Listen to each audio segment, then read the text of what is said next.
गुण एक ही केवल अनेकों न हो, गुण एक ही अगर अधिकता से हो तो वही बहुत कुछ हो सकता है कि उसके अलावा कुछ दुष्ट विचार हमारे मन में कुछ और अन्य प्रविष्ट हो ही ना। वो एक ही गुण का बहुत अधिक हो तो बहुत ही मान्य रखता है, मान्य है। वही बल इतना है क्योंकि हम ग्रहण तो बहुत कुछ कर लेते हैं, अधर अवगुण भी हमें ग्रहण उसको अपना और सार्थक नहीं कर पाते कि हम उसके विषय में क्या सोचते हैं, क्या बोध रखते हैं, क्या जान रखते हैं, क्या बोध चेतना के अनुसार हमारी समझ में कि हम क्या समझते हैं वह हमारे पर मेरी सामर्थ्य इसमें क्या है। क्योंकि उन्नति करना अलग होता है, अपनी उन्नति और बाहरी साधन से अलग उन्नति बनाए रखना अलग, अपने आप को बड़ा करना अलग होता है, काम को बड़ा करना दोनों अलग बात है।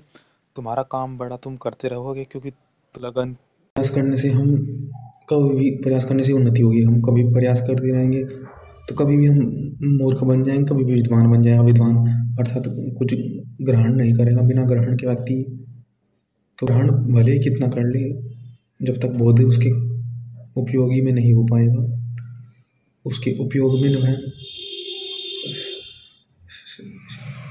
सार्थक नहीं होगा, तब तक उसका लाभ नहीं है। तो अधिक से अधिक ग्रहण करते रहो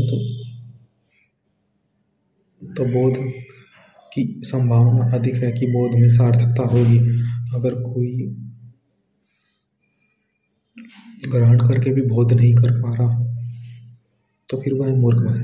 और जो थोड़ा भी ग्रहण कर दे और उसका अधिक बोध कर ले तो अधिक विद्वान कहलाएगा, अधिक विद्वान कहलाएगा।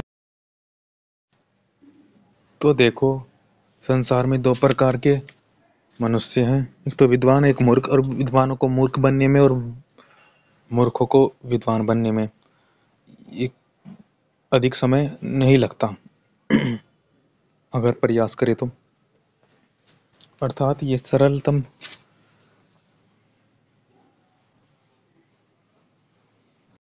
लगा करके उसको बड़ा तो तुम कर दोगे। उन्नति उसमें जब होती है, आपकी समझ कितनी है उसमें, कुछ पा रहे, कुछ प्राप्त करना समझ के ही, उसमें भला बुरा समझ से ही होता है। अगर आप उसको जैसे कि प्रकाश होता है ज्ञान, एक तरह से प्रकाश से क्या उपलब्धि होती है। प्रकाश एक तो जल्दी प्राप्त कराने के लिए होता है, तो हमें उसको मार्ग दिखाता है, स्पष्टता करता है जिससे कि हम उस तक पहुंच पाए। तो कहा कि ईश्वर प्रकाश की भांति है, अर्थात कण कण में क्यों कहा, देखो कण कण में प्रकाश रूप से हम चलते हैं क्योंकि हमारी कल्पना है या हमारी अधम से हर होके श्रेष्ठ इच्छा भावना तो ये प्रकाश की ओर हो।